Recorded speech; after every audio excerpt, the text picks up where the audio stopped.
कहा गया है कि एक नाव की गति शांत जल में कितनी है, 18 किलोमीटर प्रति घंटा है। वह 24 किलोमीटर धारा के विरुद्ध जाने में और 24 किलोमीटर धारा की दिशा में आने में 1 घंटा का अधिक का समय लिखती है। तो धारा की चाल ज्ञात कीजिए। यहाँ पर हम सबसे पहले क्या करते हैं कि मान लेते हैं कि माना धारा की चाल कितनी है, x किलोमीटर प्रति घंटा है, ये हमने मान लिया। अब उसके बाद हम क्या करेंगे कि धारा के विपरीत दिशा में नाव की चाल निकालेंगे।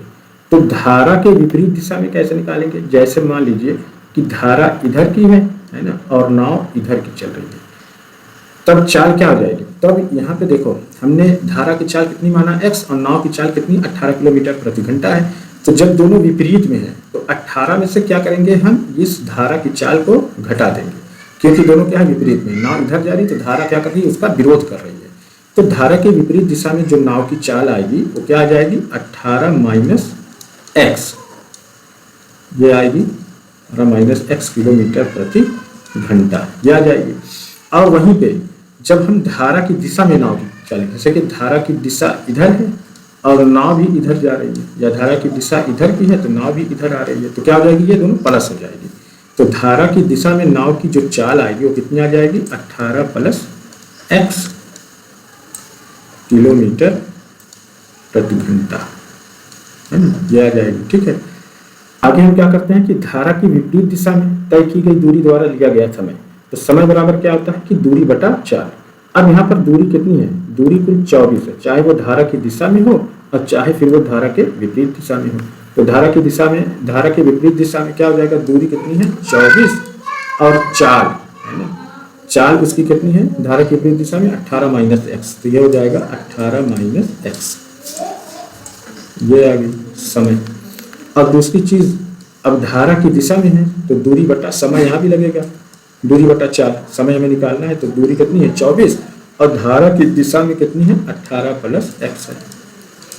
प्रश्नानुसार ये हमें कहा गया है कि 24 किलोमीटर धारा के विरुद्ध और धारा की दिशा में जाने पे क्या करती है, 1 घंटे का अधिक समय लेती है, यानी दोनों का अंतर कितना आ रहा है, 1 घंटे का आ रहा है।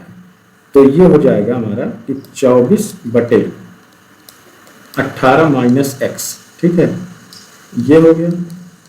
तो माइनस कर देंगे किसका, दूसरा वाला 24 बटे 18 प्लस एक्स, ये है ना, बराबर किसके आ रहा है 1 के, यानी 1 घंटे का अधिक का समय ले रही है।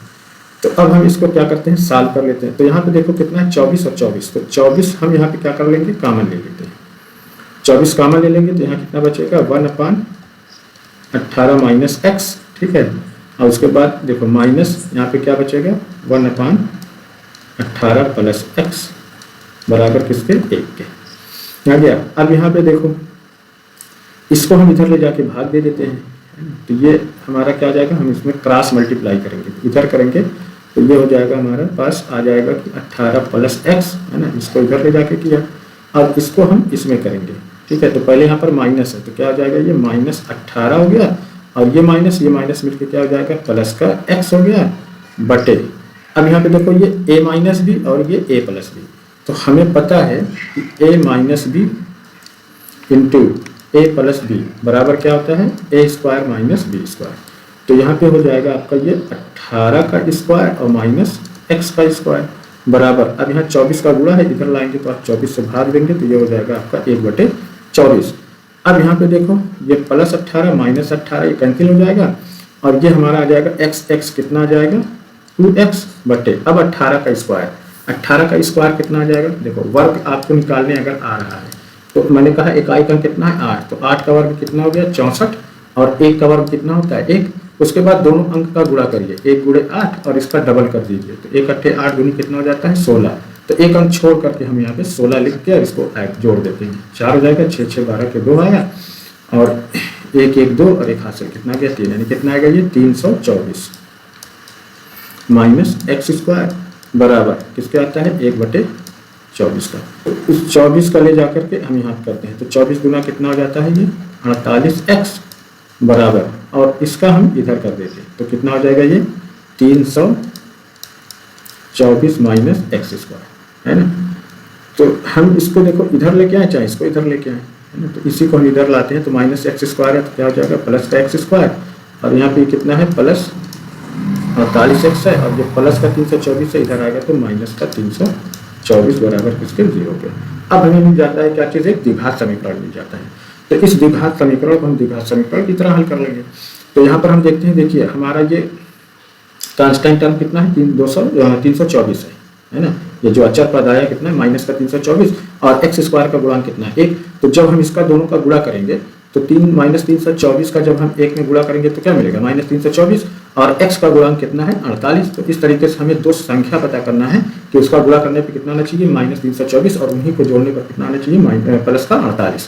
तो हमें देखो ये दो संख्या कौन सी मिल सकती है, एक होगी देखिए 54 गुणे हम -6 करेंगे तो कितना मिलेगा माइनस का 324 मिलेगा, और इस 54 में जब हम -6 को हम जब जोड़ेंगे तो कितना आएगा प्लस का 48 आएगा। तो यहाँ पे हम लिख लेते हैं कि एक्स स्क्वायर है ना, तो प्लस कितना हो जाएगा ये 54x और -6x, 54 में से 6x निकालेंगे 48 हमें मिलेगा, माइनस कितना आ जाएगा 324 बराबर किसके 0 के।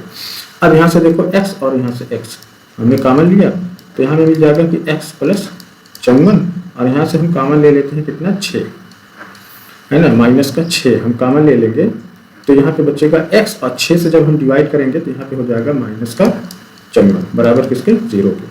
तो x प्लस 54 ये आ गया है ना, दोनों में से कितना माइनस है, यहाँ पे देखो जाएगा प्लस में है ना, तो माइनस प्लस क्या हो जाएगा माइनस। तो x प्लस 54, और दूसरा हमारा ये आ जाएगा कि x माइनस 6 बराबर किसके 0 के।